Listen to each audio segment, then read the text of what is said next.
खाजगी माणसाची petrol pump असेल तर 6 महिन्यामध्ये त्याचा तो पूर्ण होऊन पेट्रोल विकायला लागतो।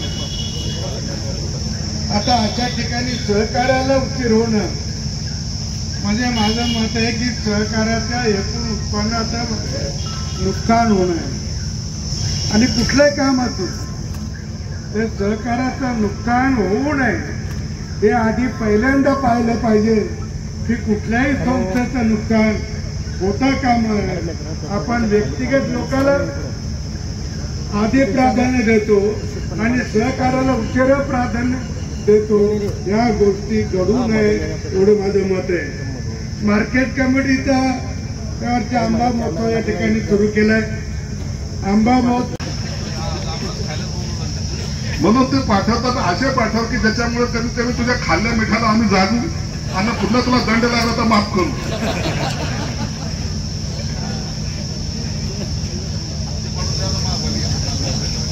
आता आंब्याचे 2 पेट्या केवढ्याच्या असतील ताबडतोब म्हणायला लागलाय की ते हक्क पाडून द्या साहेब। वारे अरे आपल्याला शेतकऱ्याचं हित पाहिजे दादा। संचालक एवढे स्ट्रॉंग आहेत, सगळे संचालक माझ्या ओळखीचे आणि त्यांच्यासारखे माणसं कोणी नाही। राजकारण आम्ही तुमच्यापासूनच शिकतो रे बाबा। मार्केट कमिटीचं राजकारण ज्याला जमलं त्याला जिल्ह्याचं राजकारण जमलं असं समजतात। म्हणून तुमचा आवाका आम्हाला माहित आहे।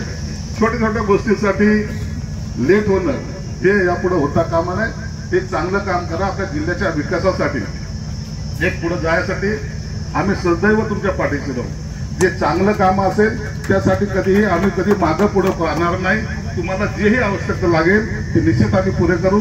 नानासारखे नेते आपल्याला जेव्हा मार्गदर्शन करतात तेव्हा त्यांच्या नावाचं साजेसं काम हे मार्केट कमिटीने करावं अशी तुम्हाला विनंती करतो। या ठिकाणी थांबतो। धन्यवाद। जय हिंद, जय महाराष्ट्र। धन्यवाद सर।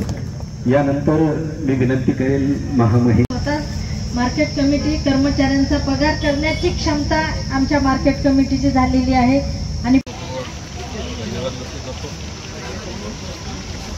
प्रत्येक शेतकऱ्यांना आपला आंबा बाजारात स्वतः विकता या ग्राहकाशी संवाद साधून आपल्या आपल्या फळाची चव त्याच्यामध्ये केसर जरी असला परंतु त्याची चवसुद्धा त्या मातीवर त्या पाण्यावर अवलंबून असते।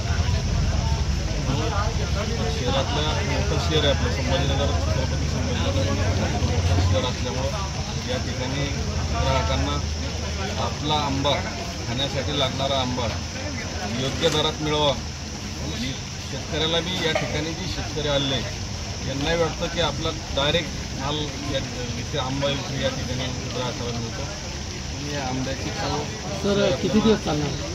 हा 27 तारखेपर्यंत राहणार। सर लेकिन एक सवाल ऐसा है कि पहले बेमौसम बारिश से जो है तो शेतकरी परेशान है, जो अम्बे के शेतकरी है, और यहाँ पे आने के बाद भी उनको तकलीफ का सामना करना पड़ रहा है। आपने तीनों का शेड नहीं लगाया, कि आपके पास बजट नहीं था या उनको तकलीफ देना चाह रहे? बजट तो हमको 35,000 रुपये पणन मंडल देता है। हमारे और से अभी बोला हुआ है सब दिन नहीं तो क्या बोलते हैं तो ताड़पत्री डालने का प्लानिंग करे हुआ है थोड़ी देर में। लेकिन मौसम सर पिछले 8 दिनों से खराब चल रहा है और बारिश कंटिन्यू चालू है, तो आपने पहले क्यों नहीं किया है? बारिश का कम ज़्यादा होते रहता ना। बारिश का ऐसा थोड़ी सीजन नहीं ना बारिश का, अभी बाकी है। माहौल खराब हो गया तो वो हिसाब से अपन अभी आज ऊपर ताड़पत्री